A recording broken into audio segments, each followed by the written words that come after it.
Name is दिशा, दिशा का मतलब है अच्छे दिन, मुबारक दिन। Next name is Liza, Liza का मतलब है अल्लाह के लिए कुर्बान होने वाली। नेम इज़ अनीका, अनीका का मतलब है खूब और बेहतरीन।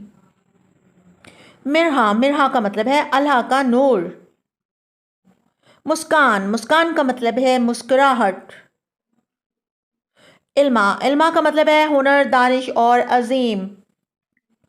Next name is Kashif, Kashif का मतलब है ज़ाहिर होना। अगला नाम है रमना, रमना का मतलब है सैर तफरी करने वाली। सलीमा, सलीमा का मतलब है महफूज और बेऐब। हुरैन, हुरैन का मतलब है जन्नत की खातून।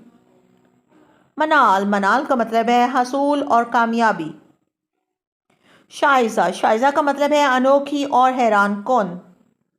यमुना, यमुना का मतलब है कामयाबी और किस्मत। नेक्स्ट नेम इज़ रहमा, रहमा का मतलब है रहम करने वाली, शफकत करने वाली।